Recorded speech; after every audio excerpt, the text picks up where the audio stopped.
Halo pemirsa, Presisi Utama kembali hadir untuk Anda. Selama 1 jam ke depan, kami telah menyiapkan sejumlah informasi terkini. Bersama saya Ibtu Ines, kita lihat dulu 3 berita utama sore ini. Polsek Reban Polres Batang Polda Jawa Tengah berhasil mengungkap kasus penganiayaan terhadap seorang perempuan.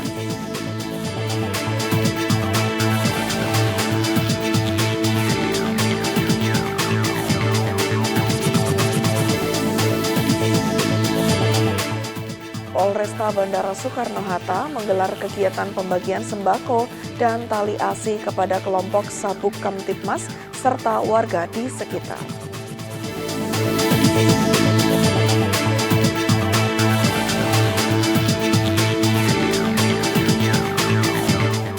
Kapolsek Sidoarjo memimpin langsung pengamanan kegiatan ziarah jalan kaki dari Gereja Katolik Santo Paulus Miki Salatiga menuju Gua Maria Pereng Getasan, Kabupaten Semarang.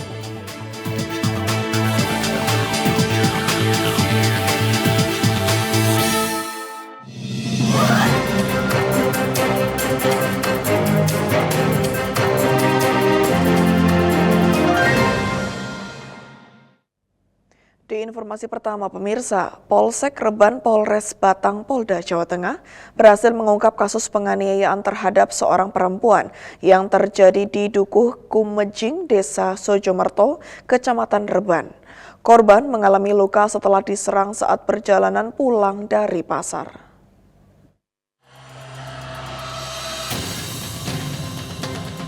Peristiwa bermula ketika korban yang mengendarai sepeda motor ditabrak oleh pelaku hingga terjatuh.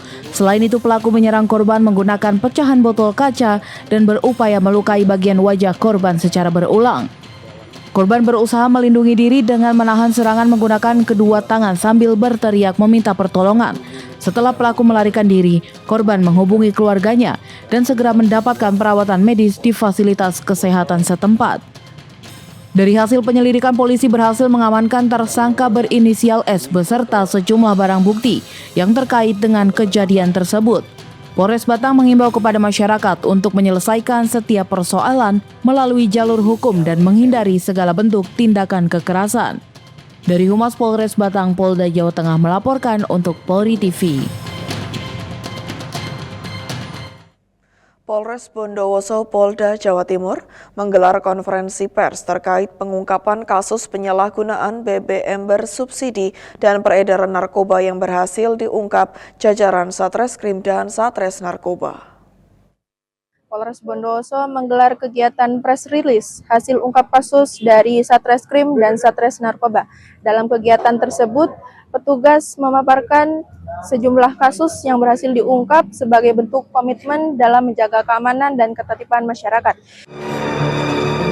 Satuan Reserse Kriminal Polres Bondowoso mengamankan 2 pelaku yang diduga membeli Pertalite secara berulang untuk ditimbun dan dijual kembali dengan harga di atas ketentuan. Polisi turut menyita barang bukti BBM bersubsidi dengan total lebih dari 1 ton. Dalam kesempatan yang sama, Satres Narkoba Polres Bondowoso mengungkap 5 kasus penyalahgunaan narkoba dengan 5 tersangka. Dari pengungkapan tersebut, petugas berhasil menyita sabu seberat 8,52 gram serta ribuan butir pil berlogo Y yang diduga termasuk obat keras berbahaya. Polres Bondowoso menegaskan komitmennya dalam memberantas tindak pidana yang merugikan masyarakat, termasuk penyalahgunaan BBM bersubsidi dan peredaran narkoba. Upaya ini dilakukan untuk menjaga stabilitas keamanan serta melindungi generasi muda dari dampak buruk penyalahgunaan zat terlarang. Dari Humas Polres Bondowoso Polda Jawa Timur melaporkan untuk Polri TV. Dan pemirsa, Polda Bengkulu menggelar konferensi pers pengungkapan kasus tindak pidana curat, curas, dan curanmor atau 3C yang terjadi di wilayah hukum Polda Bengkulu. Dipimpin langsung oleh Kapolda Bengkulu.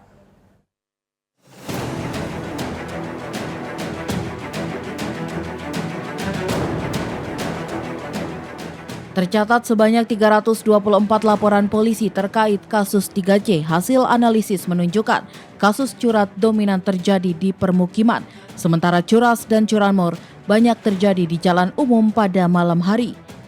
Dalam pengungkapan tersebut, polisi mengamankan berbagai barang bukti, di antaranya adalah kendaraan roda 2 dan roda 4, telepon genggam, uang tunai puluhan juta rupiah, serta sejumlah barang lain yang diduga hasil tindak pidana. Kapolda Bengkulu menegaskan tidak akan memberi ruang bagi pelaku kejahatan jalanan.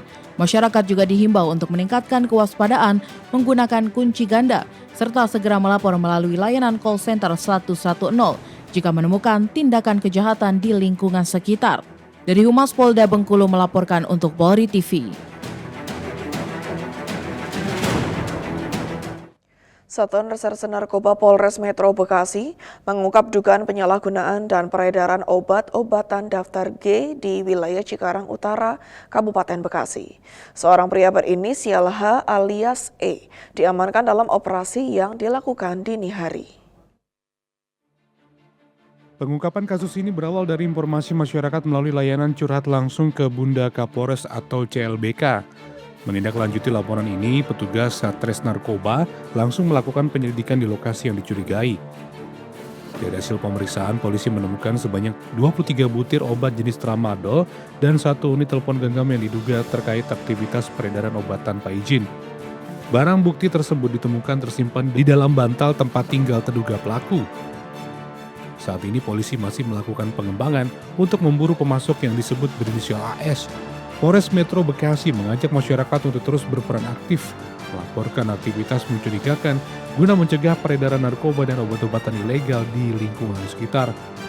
Dari tim Humas Polres Metro Bekasi melaporkan untuk Polri TV. Di informasi berikutnya pemirsa, untuk mengetahui pantauan arus lalu lintas sore hari ini, berikut laporan Brigadir Yasinta, petugas NTMC Korlantas Polri yang berada di Penas Cawang, Jakarta Timur. Selamat sore pemirsa, kembali bersama saya Brigadir Yasinta dari NTMC Polri. Saat ini saya akan mengajak Anda untuk memantau bagaimana kondisi arus lalu lintas terkini tepatnya di kawasan Cawang Penas Kalimalang, Jakarta Timur. Bisa kita saksikan bersama saat ini di belakang saya.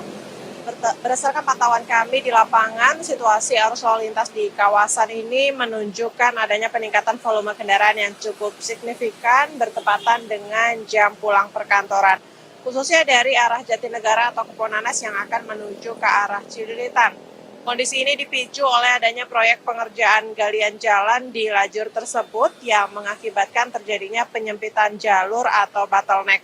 Imbas dari pengurangan kapasitas jalan tersebut, antrian kendaraan terpantau mengular cukup panjang yang mengakibatkan arus kendaraan dari arah Jatinegara mengalami kepadatan hingga melewati Gedung Wika dan berimbas pada tertahannya kendaraan dari arah Pancoran di flyover Penas. Sementara situasi arus lalu lintas pada arah sebaliknya dari Kalimalang yang akan menuju ke arah Cawang atau Halim terpantau kondusif lancar. Dan bagi Anda yang akan melintasi kawasan ini, kami himbau untuk tetap waspada, khususnya saat melintasi akses naik menuju Tol Becakayu dan jalur arteri bawah, karena banyaknya kendaraan yang berpindah lajur serta aktivitas keluar masuk kendaraan di area perkantoran sekitar Penas menjadi titik utama perlambatan kecepatan.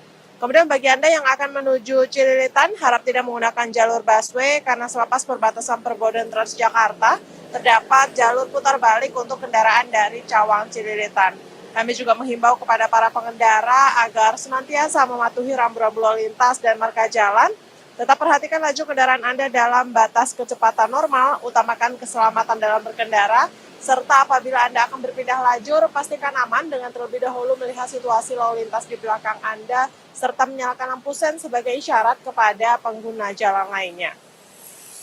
Untuk informasi selengkapnya seputar arus lalu lintas terkini, Anda dapat menghubungi call center kami di 1500669 atau WA Center di 0858 71500669. Stop pelanggaran, stop kecelakaan, keselamatan untuk kemanusiaan, dan salam presisi. Demikian Brigadir Yasinta melaporkan langsung dari kawasan Cawang Penas Kalimalang, Jakarta Timur. Selamat beraktivitas. Pemirsa, kami akan segera kembali usai jeda berikut ini.